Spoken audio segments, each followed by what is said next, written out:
ভাইয়া সৃজনশীল প্রশ্নতে কিভাবে 10-এ 10 পাবো? ভাইয়া সৃজনশীল প্রশ্ন আমি কয় পৃষ্ঠা লিখবো? ভাই সৃজনশীল প্রশ্ন গ আর ঘতে আমি এত লিখি তাও নাম্বার উঠে না। এই একটা ভিডিও দেখো, তোমার যাবতীয় সমস্যা সমাধান হয়ে যাবে। সৃজনশীল প্রশ্নের প্রথমে যে বিষয়টা আসে আমাদের ক নম্বর প্রশ্ন। এখন এখানে একটা জিনিস আমাদের মাথায় রাখতে হবে, সেটা হচ্ছে একটি প্রশ্নের পূর্ণমান যত তত প্যারায় উত্তর করতে হচ্ছে। তার মানে তোমার যদি পূর্ণমান 2 হয় খতে, তাহলে তোমার অবশ্যই 2 প্যারায় উত্তর করতে হবে। গতে তোমার পূর্ণমান 3, তোমার 3 প্যারায় উত্তর করতে হবে। আর ঘয়ের ক্ষেত্রে 4 নম্বর রয়েছে পূর্ণমান, 4 প্যারায় উত্তর করতে হচ্ছে। কিন্তু তুমি যখন কয়ের জন্য তোমাকে 1 নাম্বার বরাদ্দ করে, তখন অবশ্যই তোমাকে একটি বাক্যে জিনিসটি লিখতে হচ্ছে। এবং জ্ঞানমূলক বা কয়ের ক্ষেত্রে আমরা যে জিনিসটি মাথায় রাখবো, আমি 1 বাক্যে লিখবো এবং সময় থাকবে আমার মাত্র 1 মিনিট, এর চেয়ে বেশি সময় নিব না। এখন এখানে একটা ছোট টিপস আছে। টিপসটা হলো, তুমি একদম পরীক্ষার শেষ মুহূর্তে চলে আসছো, তোমার হাতে সময় একটু কম, খুবই একটা কম্পিটিটিভ অবস্থার মধ্যে যাচ্ছ, ঠিক তখন তুমি এই কয়ের প্রশ্নের উত্তরটা 1 বাক্যে না দিয়ে 1 শব্দেও দিতে পারবা। এটা কিন্তু বিশেষ কেসের ক্ষেত্রে, সবসময় এটা অ্যাপ্লাই করা যাবে না। ওকে, এবার আসি আমাদের খ নম্বরের ক্ষেত্রে। খ নম্বর বা অনুধাবনমূলক প্রশ্নটা যখন আমরা উত্তর করব, অবশ্যই আমার সময় থাকবে 3 থেকে 4 মিনিট। আমি কিন্তু এর চেয়ে বেশি সময় এখানে নিতে পারছি না, বাট অবভিয়াসলি আমার 2 প্যারার মধ্যে লিখতে হবে এবং আমার এটা আধা পৃষ্ঠার মধ্যে লিখে শেষ করতে হবে।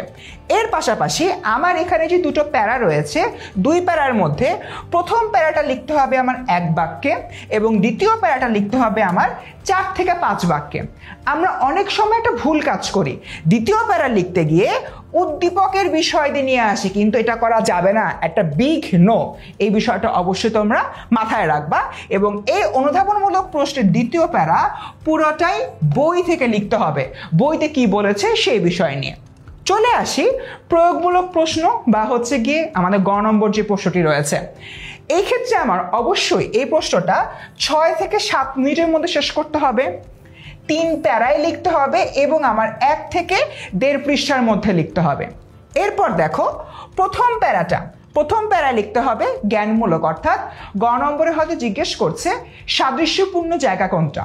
তুমি বলবা সাদৃশ্যপূর্ণ জায়গা রয়েছে, কিন্তু কোন দিক থেকে সাদৃশ্যপূর্ণ জায়গা রয়েছে এটা মেনশন করা খুবই জরুরি। একটু পর একটা উদাহরণ দেখবো, উদাহরণে তোমরা আরেকটু ভালোভাবে বুঝে যাবা। এরপর দ্বিতীয় প্যারা 3 থেকে 4 বাক্য নিয়ে আমরা কথাবার্তা বলবো এবং এটা কিন্তু পুরাটাই আমার বইয়ের থেকে লিখতে হবে, এখানে আমি কিছুতেই উদ্দীপক আনবো না। এরপর দেখি তৃতীয় প্যারা লিখবো 3 থেকে 5 বাক্যে এবং এটা আমার প্রয়োগমূলক হলো কি লিখবো, এখানে আমার বইয়ের কিছু অংশ আসবে, খুব বেশি হলে 2 বাক্য এবং বাকি পুরাটাই আমার উদ্দীপক থেকে এসে লাস্টে বলে দিতে হবে। এই কারণে উদ্দীপকের সাথে গল্পটি সাদৃশ্যপূর্ণ অথবা বৈসাদৃশ্যপূর্ণ। তবে একটা বিষয় মাথায় রাখবা, দ্বিতীয় প্যারার ক্ষেত্রে শুধুমাত্র বইয়ের থেকে লিখবা, বইয়ের বাইরে একটা কথা লেখা মানেই তোমার প্রয়োগমূলকের একটা মার্ক কেটে যাওয়া। এবার আসি আমরা উচ্চতর দক্ষতামূলক বা ঘতে। এই ক্ষেত্রে আমাদের সময় থাকবে 10 থেকে 11 মিনিট এবং প্যারা থাকবে 4টা। এই ক্ষেত্রে গ নম্বরে যে আমরা প্রথম 3টা প্যারার নিয়ম শিখলাম, ঘতেও প্রথম 3টা প্যারার নিয়ম সেম, এখানে আলাদা করে বলার কিছু নাই। কিন্তু ঘয়ের যে 4 নম্বর প্যারাটা আছে, এখানে তোমরা 2টা ভুল করো। নাম্বার 1, একটা সিঙ্গেল বাক্য লিখে শেষ করে দাও। নাম্বার 2, এই জায়গায় তোমরা কোনো সিদ্ধান্ত সূচক বাক্য লেখো না। সো তোমার এখানে যে জিনিসটা মাথায় রাখতে হবে, ঘ নম্বর প্রশ্নের 4র্থ প্যারায় এসে অ্যাটলিস্ট তোমার 3টা বাক্য লিখতে হবে। প্রথম বাক্যটা লিখতে হবে তোমার বই থেকে, পুরা বইতে গল্পটাকে বা কবিতাটাকে সামারাইজ করে লিখতে হবে। দ্বিতীয় বাক্যটা লিখতে হবে উদ্দীপক থেকে, উদ্দীপকের বিষয়টা 1 বাক্যে সামারাইজ করে লিখতে হবে। আর তৃতীয় বাক্যটা হবে তোমার সিদ্ধান্ত, সেখানে তোমার লিখতে হবে এই কারণে উদ্দীপক এবং বইয়ের ঘটনাবলী বিশ্লেষণ করে আমরা বলতে পারি মন্তব্যটি যথার্থ। কেন যথার্থ হলো, এরকম একটা সিদ্ধান্ত সূচক বাক্য তোমাকে কিন্তু আসলে দেখাতে হবে। এখন চলো একটা এক্সাম্পল দিয়ে পুরো বিষয়টা আরো ক্লিয়ার করে ফেলি। আমরা যে জিনিসটা মাথায় রাখবো, এখানে একটা উদ্দীপক রয়েছে, উদ্দীপকের আলোকে ক খ দুটি প্রশ্ন রয়েছে, গ ঘ দুটি প্রশ্ন রয়েছে।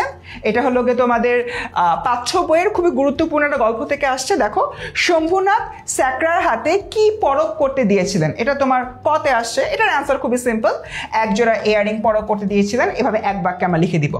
এরপর দেখি আমাদের যে খ নম্বর প্রশ্নটা রয়েছে, বাংলাদেশের মধ্যে আমি একমাত্র পুরুষ যাকে কন্যার বা বিবাহের আসর হইতে নিজে ফিরাইয়া দিয়েছে বলতে কি বোঝানো হচ্ছে।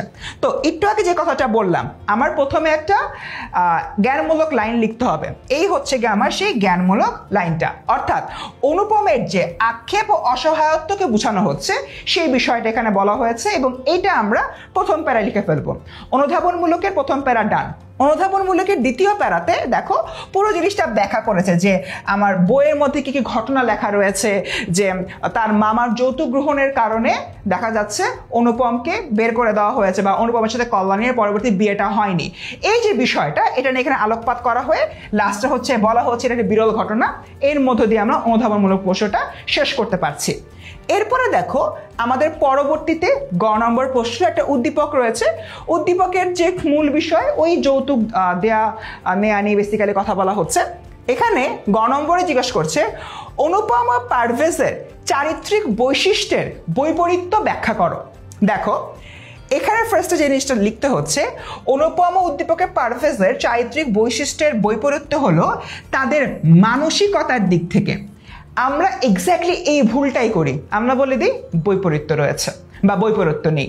এভাবে নেই বা আছে বললে হবে না, কেন নেই এই কারণটা, এই রিজনিংটা দেখাতে হবে। সো এখানে বলে দিয়েছি মানসিকতার দিক থেকে।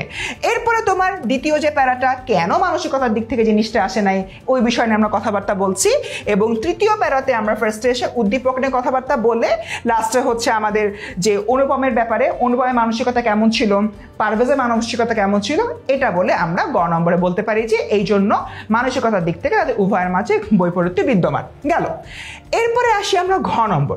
ঘ নম্বরে বলছে অনুপমের মামা ও হারুন মিয়ার মতো মানুষের কারণে আজও কল্যাণী ও লাবণীরা অপমানের শিকার হয়। এখানে দেখো সুন্দর মতো বলা হচ্ছে, হ্যাঁ মন্তব্যটি যথার্থ।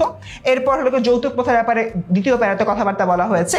তৃতীয় প্যারাতে এসে উদ্দীপক নিয়ে কথাবার্তা বলা হচ্ছে এবং বই নিয়ে আমার কথাবার্তা বলা হচ্ছে।